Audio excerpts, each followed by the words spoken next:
It's like living through a terrifying movie scene. That is how passengers are describing the moments on board a flight from Australia to New Zealand when the airline says the plane encountered a technical event, one which sent people flying through the cabin, banging up against the ceiling, injuring at least 50 people. Now, one passenger is now talking to CNN and telling CNN that the pilot came back into the cabin and said he lost control of the plane.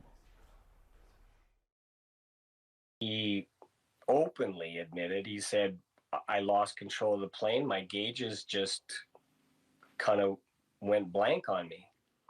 And that's when the plane just took a dive. Other passengers described feeling a massive jolt before the plane suddenly dropped, throwing some passengers out of their seats. There was a 2.5-year-old sleeping on the seat next to us on the other side. He went up in the air and landed on the ground, but his mother was nursing a 1-year-old, so she couldn't control both. You know, when you are in a roller coaster and you just go like this, that sensation, and then everything flew up, went down, and it was like very shocking, very shocking. Girl in front of my girlfriend, she was pretty much on the roof of the cabin. The girl next to me hit her head on the cabin. Today in New Zealand, the investigation into exactly what happened continues, and they're still working to retrieve the black boxes. Joining us now to talk more about this is CNN transportation analyst, the former Inspector General at the Department of Transportation, Mary Schiavo. Mary, thank you for coming on. So the airline, let's walk through this a bit, some of the new details we're getting. The airline is calling it a technical event. This passenger that we just heard speaking to CNN's Aaron Burnett says that the pilot reported to him his gauges went blank. Then the plane took a dive, and then the pilot told these passengers that briefly after the dive, the gauges came back on and everything went back to normal. What kind of malfunction could this sound like to you?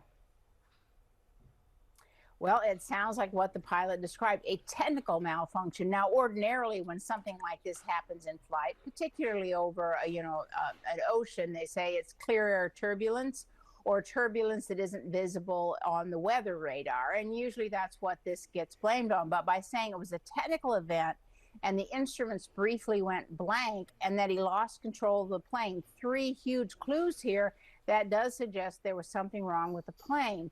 And what that could be is obviously the mystery, but this should be a major investigation, particularly since it's a very, it's a new plane, a 787. And I searched the databases. I went back through what's called airworthiness directives, where Boeing has to put out warnings about its aircraft. And there was one way back in 2015, 2016, where if they left a 787 powered continuously, this is unlikely, but powered continuously for 248 days, that the instruments, that the power could go blank to all the instruments, and it would have to reset. So that's the closest thing that I can find, but it does sound like a technical event with the plane. How much danger do you think this flight and these passengers were in? They were in grave danger, and the pilot said it best himself or herself. The pilot said, I briefly lost control of the plane. Whenever that happens, that's what you call an upset event, meaning you're flying along in an aircraft and no one is really able to control it. That is a very big deal. It's a huge issue. The plane could have been lost. In fact, that's really what that means. And when we've lost control of the plane itself could have been lost. It's an upset event. And I think it will get a major investigation.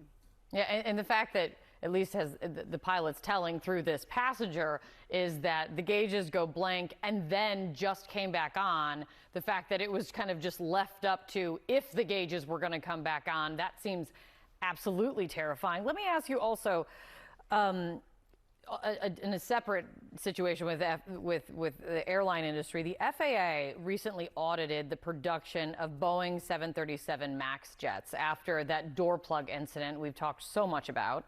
And the FAA administrator says that they found through this audit production plant hygiene issues, what they described as issues that are key to producing a quality airplane. The New York Times adds to this that the company failed 33 of the 89 audits during that FAA review. And here's Boeing's response to the report in part. We continue to implement immediate changes and develop a comprehensive action plan to strengthen safety and quality and build the confidence of our customers and their passengers. Mary, can you add this all up for me, if you will? What do you make of this? Now, this is a quality control crisis for Boeing. You know, it's really inexcusable that the FAA has waited for, problem and disaster and an accident after accident to go in and do these audits. Now, they have the power to do these audits all the time. My old office, when I was Inspector General, we did these kinds of audits. But to make this kind of a finding, these many problems and these many failures, I mean, they failed about half of their audits. Is really troubling for Boeing because remember, they're supposed to follow their own procedures. However you assemble your aircraft, there are all kinds of approved procedures, and you must do it that way every time. You cannot freelance. And a lot of what they found is they're just freelancing. I think one of the investigations was they were using a hotel door card and Dawn dish soap instead of the procedures. Yeah, Mary, it's always great to have you to kind of put all of this into English for us. Thank you so much.